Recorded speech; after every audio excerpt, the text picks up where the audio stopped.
오늘은 어린이 주일입니다. 어린이 주일이라는 말은 어린이가 주일의 주인이라는 뜻이 아니라 모든 날의 주인이신 주님이 어린이를 사랑하신 것을 기억하고 우리도 예수님처럼 어린이를 용납하고 어린이를 배려하고 어린이를 사랑하는 삶을 살기 위해서 교회력으로 정한 날이라 하는 의미입니다. 사회에서는 지난 금요일이 어린이날이었습니다. 오늘은 교회에서 지키는 어린이 주일입니다. 본문 말씀을 통해서 하나님께서 우리에게 주시는 교훈은 무엇입니까? 첫째로 하나님 앞에서 우리는 어린이와 같습니다. 우리는 어린이를 사랑해야 된다. 그래서 먼저 의무나 이런 책임을 생각하기 쉬운데 그도 그렇지만 먼저 우리 자신이 하나님 앞에 어린이와 같다 하는 것입니다. 저는 대구에서 중학교를 다녔습니다. 공업 선생님이 수업 시간에 이런 말씀을 하셨습니다. 남자 선생님인데 정년을 앞둔 그런 분이었습니다. 내가 아침에 학교로 출근하는데 어머니께서 야야 차 조심해라 그래가지고 예 하고 나왔다 아이가 이러는 거예요. 자식은 커서 학교에서 선생님이 되고 심지어 교장 선생님이 되어도 부모의 눈에는 여전히 어린 아이와 같다는 말씀이었습니다. 사람 부모가 자식을 볼 때도 그렇다면 하나님 아버지께서 우리를 보실 때는 어떻겠습니까? 성경에는 하나님께서 우리를 어떻게 보시는가를 알 수 있는 표현들이 많이 있습니다. 그 중에서 몇 가지만 들어보면 다음과 같습니다. 호세아 11장 1절에서 4절 보면 이스라엘이 어렸을 때에 내가 사랑하여 내 아들을 애굽에서 불러내었거늘 선지자들이 그들을 부를수록 그들은 점점 멀리하고 바알들에게 제사하며 아로새긴 우상 앞에서 분향하였느니라. 그러나 내가 에브라임에게 걸음을 가르치고 에브라임에게 걸음을 가르쳤다는 거예요. 걸음을 가르치고 내 팔로 안았음에도 내가 그들을 고치는 줄은 그들은 알지 못하였도다. 하나님께서 그렇게 걸음 가르치고 안아주시고 고쳐주시는데도 그 에브라임, 이스라엘의 대표 지파, 이스라엘 사람들은 그것을 알지 못하였다는 겁니다. 내가 사람의 줄고 사랑의 줄로 그들을 이끌었고 사람의 줄, 노끈으로 쇠사슬 노끈은 그런 걸 생각할 수 있겠지만 눈에 보이는 것이 아니고 사람의 줄, 곧 사랑의 줄이라 했습니다. 하나님께서 사랑으로 우리를 이끌어 주시는 거예요. 우리가 힘들고 어려울 때 하나님의 말씀으로 이끌어 주시고 성령으로 이끌어 주시고 그렇게 사랑의 줄로 우리를 이끌어 주시는데 그들에게 대하여 그 목에서 멍에를 벗기는 자같이 되었으며 하나님께서도 우리에게 자유를 주시고 그들 앞에 먹을 것을 두어봐라 이렇게 말씀하십니다. 이스라엘 민족 전체를 어린아이로 표현하시고 한없는 사랑으로 대하셨음을 말씀하고 있습니다. 이사야 48장 17절에 너희의 구속자시요 이스라엘의 거룩하신 이신 여호와께서 이르시되 나는 네게 유익하도록 가르치고 너를 마땅히 행할 길로 인도하는 내 하나님 여호와라 말씀하셨고 또 이사야 49장 15절에 여인이 어찌 그 젖 먹는 자식을 입겠으며 자기 태에서 난 아들을 긍휼히 여기지 않겠느냐 그들은 혹시 잊을지라도 나는 너를 잊지 아니할 것이라 그렇게 말씀하셨습니다. 또 이사야 66장 13절에서 14절에 보면 어머니가 자식을 위로한 같이 내가 너희를 위로할 것인즉 너희가 예루살렘에서 위로를 받으리니 너희가 이를 보고 마음이 기뻐서 너희 뼈가 연한 풀에 무성함 같으리라. 여호와의 손은 그의 종들에게 나타나겠고 그의 진노는 그의 원수에게 닿으리라 이렇게 말씀했습니다. 하나님 앞에서 우리는 어린이와 같습니다. 두 번째, 하나님은 어린이 같은 우리를 사랑하십니다. 어린아이의 특징이 무엇입니까? 천진난만한 것입니다. 순수한 것입니다. 이것은 좋은 점을 말하는 것입니다. 그런가 하면 안 좋은 점도 있습니다. 안 좋은 점이라기보다는 어린이의 특징이라고 봐야겠죠. 한 모습인데 철이 없는 것입니다. 시근이 없는 것입니다. 안경 쓰고 싶다고 눈을 혹사합니다. TV 바로 앞에 앉아서 TV를 봅니다. 나이가 들면 시력이 건강하고 눈이 좋은 것이 얼마나 좋고 정말 누가 말한 듯이 젊음은 젊은이들이 누리기에는 너무나 소중한 것이다. 그런 젊은 사람은 젊었을 때 그걸 모르고 나이가 들어서 그런 소중한 것을 아는 때가 많은데 눈이 중요한데 너무 바짝 왜 그러냐. 이거 눈 나빠지면 엄마가 안경 사준다고 했는데 안경 쓴 사람 보니까 멋있더라는 거예요. 또 신발을 험하게 신어서 빨리 떨어지게 만듭니다. 다른 사람들은 뭐 맨땅에 눈 같은 거 피해가지고 지천한 거 피해가지고 가는데 일부러 그런 걸 팍팍 밟으면서 그렇게 갑니다. 왜 그래 하면 그래야 새 신발을 사준다고 생각하기 때문입니다. 이건 약과입니다. 호시아서 11장 1절에서 4절 보면 아까 읽은 말씀인데 이스라엘이 어렸을 때 내가 사랑하여 내 아들을 애굽에서 불러내었거늘 선지자들이 그들을 부를수록 그들은 점점 멀리하고 바알들에게 제사하며 바로 새긴 우상 앞에서 분향하였느니라. 그러나 내가 에브라임에게 걸음을 가르치고 부모에게 자녀들은 거의 다 천재죠. 뭐 금방 일을 썼다고 아주 기뻐하고 입대면 제일 가까운 엄마, 아빠잖아요. 그러니까 벌써 언어 능력이 탁월하다고 그렇게 하고 전부 다 부모의 눈에는 천재입니다. 그래서 걸음을 가르치고 하나님께서 걷는 것을 에브라임에게 가르쳤고 팔로 안아주셨습니다. 내가 그들을 고치는 줄을 그들은 알지 못하였도다. 하나님은 이스라엘에게 걸음을 가르쳐주셨고 팔로 안아주셨습니다. 부모가 어린아이를 사랑하듯 하나님은 이스라엘을 사랑해 주셨습니다. 지금도 우리가 젊은 사람이든지 백발이 성성한 어른이든지 하나님께서는 우리를 사랑해 주시고 안아주시고 보호해 주십니다. 그러나 이스라엘은 그 사랑을 몰랐습니다.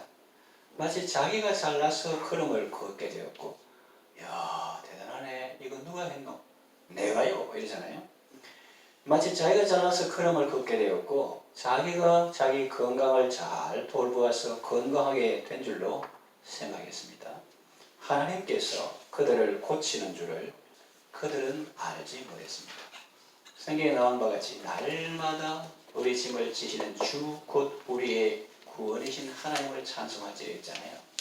2000년 전 갈보리 십자가에서 뿐만 아니라 지금도 흐르는 그 비에 눈보다 더위에 시설을 하는 것도 있고 또 날마다 우리의 짐을 지신다고 했는데 하나님께서 우리를 성령으로 고치시고 말씀을 보내서 내적으로 치유하시고 또 그 능력으로 우리의 육신을 치유하시는 이런 것들을 이스라엘은 알지 못했다는 거예요.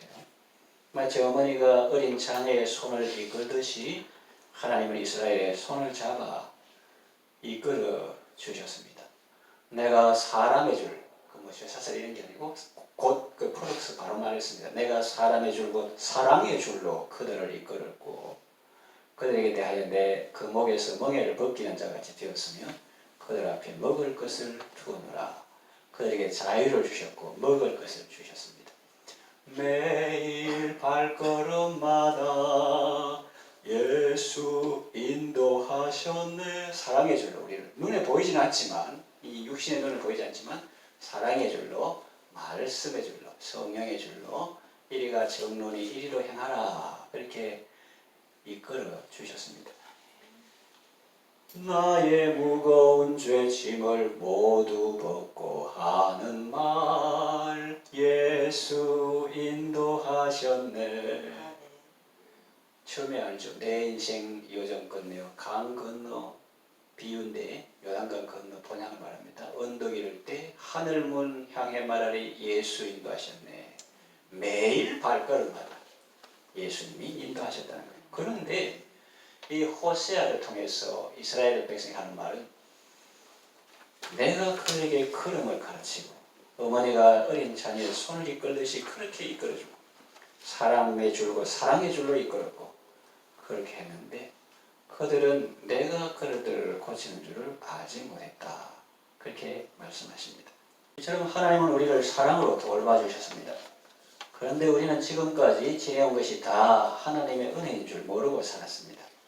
하나님은 어린이 같은 어린아이 같은 우리를 사랑해 주셨습니다. 철없는 어린아이처럼 하나님의 사랑을 모르고 배은망덕한 삶을 살 때도 우리를 포기하거나 버리지 않으시고 가슴 아픈 사랑으로 사랑하시며 함께 하시며 우리를 끌어주셨습니다. 이것이 구약의 호세아 14장 그 부분에 보면은 하나님의 본심이 드러납니다. 겉으로는 진노하시는 것처럼 그렇게 해도 하나님의 본심이 호세아서에게 핵심 요절이라고 볼 수 있는데, 에브라임은 물론 요셉의 아들 중에 하나지만은 이스라엘을 대표하는 아주 그 주장 있고 강한 자기 주장이 있는 그런 지파예요. 이 아드마 스보임 하는 것은 구약의 그 소돔 고모라 멸망할 때 주변 도시들도 멸망했다 했을 때 거기 아드마 스보임이 나옵니다. 소알은 부탁을 했다가 롯이 기도해가지고 멸했는데, 그러니까 소돔 고모라 아드마 스보임이 같이 멸망한 그런 도시인데, 내가 어찌 너를 아드마 같이 놓겠느냐, 내가 어찌 너를 스보임 같이 버리겠느냐. 하나님께서 내 마음이 내 속에서 돌아서 나의 긍휼이 온전히 불붙듯 하도다, 이렇게 했습니다. 하나님의 사랑의 절정은 십자가에서 나타났습니다. 그것은 무엇이냐? 이 모습은 무엇이냐? 이 모습은 내가 너를 포기하는 것보다는 차라리 내가 죽겠다, 그런 마음이 행동으로 나타난 것입니다. 너를 포기하기보다는 차라리 내가 죽겠다, 내가 죽어서라도 네가 살아야 되겠다 하는 것이죠. 하나님은 어린 아이와 같은 우리를 사랑해 주셨습니다. 셋째로, 하나님의 사랑으로 어린 아이들을 사랑하십시오. 복음성가 중에 이런 노래가 있습니다. 사랑의 주님이 날 사랑하시네, 내 모습 이대로 받으셨네. 율동할 때도요. 사랑의 주님이 날 사랑하시네, 내 모습 이대로 머리부터 발끝까지 이렇게 하잖아요. 내 모습 이대로 받으셨네. 사랑의 주님이 날 사랑하듯이 나도 너를 사랑하며 섬기리, 그러잖아요. 그러니까 그 모습 그대로 사랑하십니까? 너는 그거는 마음에 드는데 이거는 마음에 안 들어, 그렇게 할 때가 많죠. 사랑의 주님은 내 모습 이대로 받아주시고 사랑하셨듯이 나도 너를 사랑하며 섬기겠다는 내용의 복음성가입니다. 하나님은 우리를 사랑하시되, 예수님은 우리를 사랑하시되 특별히 작은 자에 대한 사랑을 많이 말씀하셨습니다. 우리가 부활하시고 승천하신 예수님을 직접 사랑하기는 어렵습니다. 예수님의 제자 중에서 사도 요한처럼 우리의 얼굴을 예수님의 가슴에 묻고 가까운 거리에서 이렇게 대화할 수는 없습니다. 예수님은 우리에게 우리가 어떻게 주님을 사랑하고 섬길 수 있는지 그 비결을 알려주셨습니다. 마태복음 25장에 나오는 양과 염소 비유에서 예수님은 말씀하셨습니다. 여기 내 형제 중에 지극히 작은 자 하나에게 한 것이 곧 내게 한 것이니라고 말씀하셨습니다. 예수님은 베드로에게 이렇게 말씀하셨습니다. 네가 나를 사랑하느냐? 내가 나를 사랑하거든 내 어린 양을 먹이라, 그렇게 했죠. 우리가 실천할 수 있는 일들을 살펴보겠습니다. 먼저 교회 학교 학생들을 사랑해 주십시오. 우리 사회는 이미 저출산 고령화 시대로 접어들었습니다. 초등학교는 학생이 10명 이하면 통폐합되고 분교장은 무슨 분교 이런 거 있잖아요. 분교장은 5명 이하면 통폐합된다고 합니다. 올해도 통폐합되는 학교가 많습니다. 교회도 주일학생이 없어서 주일학교를 운영하지 않는 교회들이 많습니다. 우리 교회는 전에는 중고등학생이 있었고 초등학생들도 있었습니다. 그러나 지금은 출석하는 학생이 없습니다. 교회 학교 선생님들을 위해서 기도해 주십시오. 그분들은 학생 한 명 앞에서도 열과 성을 다하여 가르쳐 주신 분들입니다. 한 학생 앞에 놓고 얼마나 열심히 가르치시는지. 한나가 자녀를 위해 기도했던 것처럼 하나님께서 우리에게 영적인 자녀들을 허락해 주시기를 기도하십시오. 그리고 성도의 자녀들과 손자, 손녀들이 믿음 안에서 성장할 수 있도록 기도해 주십시오. 교회 출석하면 제일 좋지만 여건상 그러지 못할 때 네가 교회 안 오면은 내가 교회를 네 집에 갖다 놓는다 이래가지고 그 아이들 밥 먹을, 그러니까 가끔 교회 때 보니까 주기도문도 하고 다른 것도 하더라고요. 그 귀한 일입니다. 둘째로 자녀 그리고 손자 손녀들을 잘 양육하십시오. 자식은 여호와의 주신 기업이요 태의 열매는 그의 상급이라고 했습니다. 예수님 안에서 결혼하는 청년들을 축복해 주십시오. 그리고 믿음의 가정에서 출산되는 자녀들도 축복해 주십시오. 그들은 다음 세대를 이끌어갈 하나님의 자녀들입니다. 언약의 후손들입니다. 실제로 새가족들을 사랑하십시오. 교회 안에 새신자를 사랑하시고 새가족들도 따뜻하게 맞이해 주십시오. 거의 같은 말이지만 엄격하게 구별한다면 새신자는 불교 믿다가 무교 있다가 안 믿다가 믿는 사람을 새신자라고, 새가족은 주로 시골에서 교회를 믿다가 직업상 학교상 도시 온 이런 사람들은 전에 믿었지만은 이제 교회 새가족이 되기 때문에 새가족 이렇게 하는데 보통은 구분하지 않고 같이 쓰기도 합니다. 새신자를 사랑하시고 새가족들도 따뜻하게 맞이해 주십시오. 그리고 가정에서도 새로 들어온 며느리나 사위를 딸이나 아들처럼 사랑해 주십시오. 말로는 딸 하나 더 얻었다, 아들 하나 더 얻었다고 생각한다고 하면서 행동은 자기도 모르게 팔은 안으로 굽는다는 말처럼 안으로 굽는 사랑을 하고 있다면 그것은 돌려서 사돈의 입장에서 생각해 볼 필요가 있습니다.